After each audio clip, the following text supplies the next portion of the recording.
So the next thing I want to talk about is the importance of involving your family and friends in getting fit. I think there are far too many people who think they have to go it alone, think they're making these life choices, these life changes, and sort of adaptations in their fitness alone, and they don't have to. I mean, a lot of people, they go online and have support groups like we're doing now, like we're interacting on this Shayloss channel. This is something we can reach out and talk to people who are going through the similar sort of thing. But I think you should also involve people in the real world. Involve your friends, involve your family. A lot of people say they don't have time. It doesn't take long to fit in some exercise into your day. Really, making small differences is what's important. Something that my wife and I have been doing that's actually made a noticeable difference to the way we think when we're in new places is we use the stairs. We always try and find the stairs. Basically, it's simple enough. It's not rocket science. Climbing the stairs, you're going to be using more calories than standing in a lift and pushing a button. So wherever we find ourselves now, in a hotel, in a car park, in a shopping mall, we use the stairs. It's simple. You're burning off more calories, and it's something that you can do next time you're out with your family. Another thing which I think is important is encouraging children to take more exercise. There's too many distractions these days. You know, there's your television, there's your consoles, there's, you know, just lots of different things to keep kids inside these days. So this past week I took my niece to Bradbury Rings. You would have seen me at Bradbury Rings in one of my other videos. I took my niece, who's she just recently turned 6, and she's very active. She does martial arts and things like that. But she's like any kid, you know. You say you're going to go for a walk, they're kind of like, great, a walk. So we made it fun. We told her we were going to do a scavenger hunt, which is really simple. Everyone can come up with it. Scavenger hunt adds that excitement to the activity. It makes it more than just like exercise. So we went along Bradbury Rings on a nice muddy day when she was wearing her nice Ugg boots. Really not suitable for mud, but they're fine, they survived. And we organised a scavenger hunt. Very simple. We told her 5 things she had to find. Only managed to find 4, because crazily I came up with the idea that she had to find a leaf bigger than a hand, and it's winter, so there's not many leaves around out there. So basically it's just a good idea to come up with things that encourage you to get out and about outside, and it's something she really enjoyed doing. I'm going to put in some footage of us just walking around, but basically it just shows you that once you're out there, there's, you know, you can make it fun. It doesn't have to be just a walk in the woods. You can have yourself a little adventure.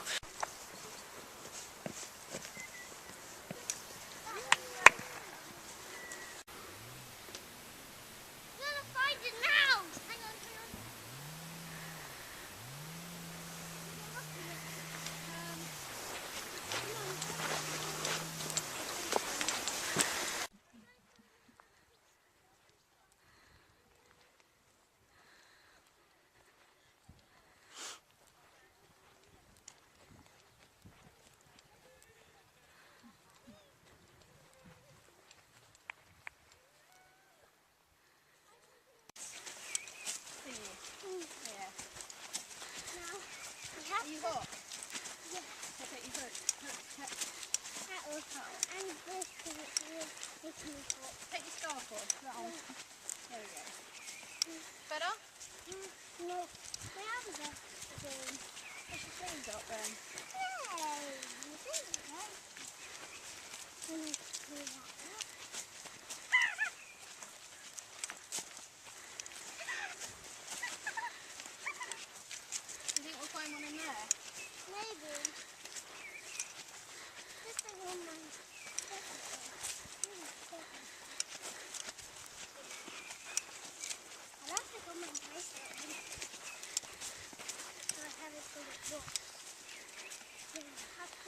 Not a lawn bit.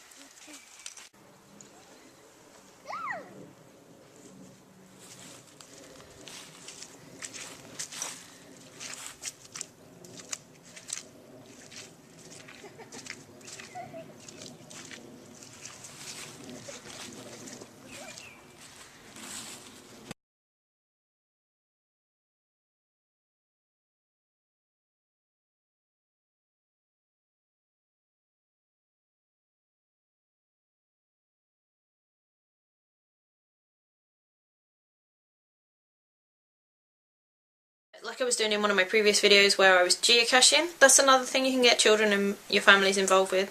Geocaching is a really good one.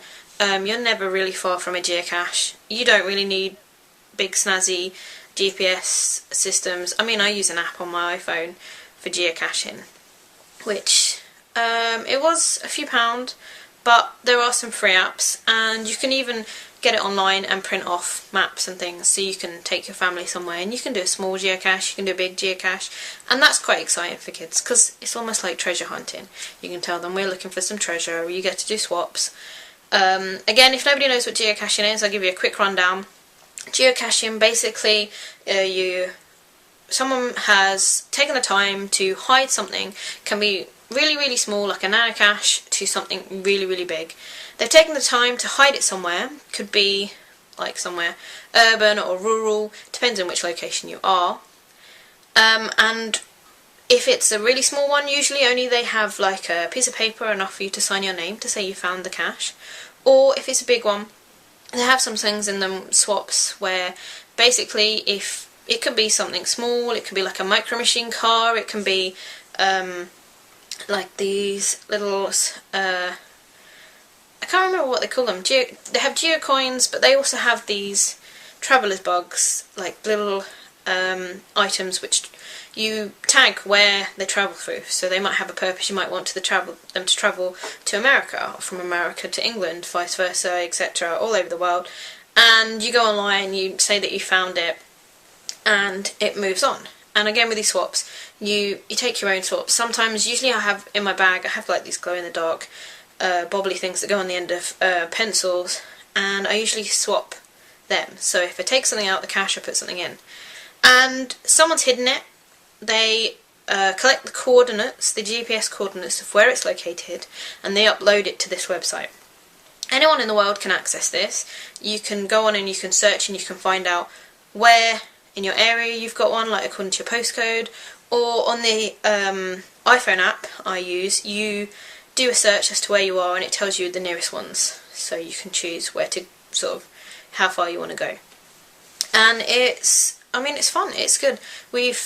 I've done it before with my brother-in-law. He's only little, he's 7, and he enjoyed it. So that's something that you can do with all the family. Another thing I wanted to talk about was websites where you go for information to assist you. These websites haven't paid me to talk about them.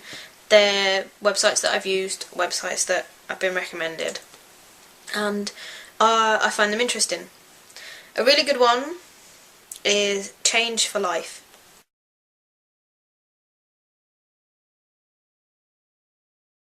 This is a UK based initiative, but I think it's run by the NHS.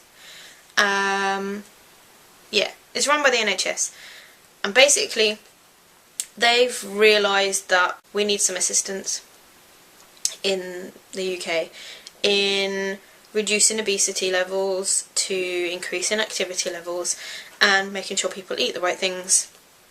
And so they've got this website. They've done adverts as well. People might be familiar. People in the UK might be familiar.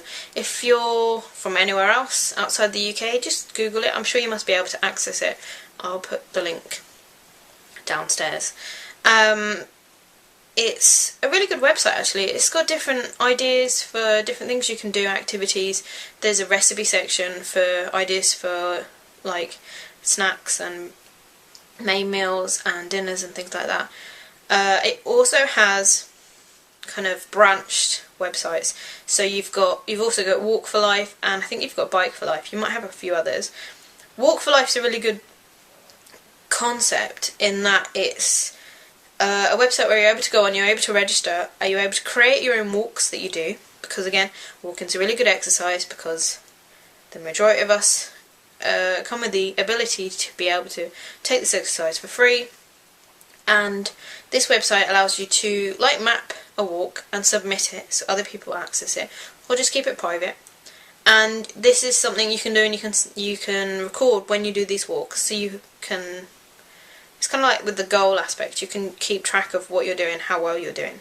This website's really easy to use. It's really simple, pretty straightforward, and it's something I recommend. I think it's good for just for little ideas. It's not hardcore dieting website. It's basically, like it says, change for life, which is, I think, is important. This is what it's all about.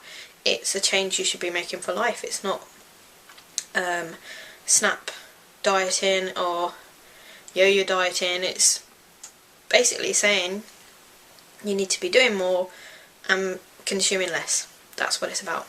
The Shayloss channel is important to me because I think it's really good. It's encouraging people to make a change, because everyone who subscribes to the Shaytards or the Shayloss channel, they obviously have a lot of subscriptions, so it reaches a larger audience, the message. So I think it's an important message to send. That's why I think it's good, and that's why I've kind of jumped on the bandwagon, because I think it's important to get the message across that, you know, people need to make a change to make a healthy, fitter life for themselves.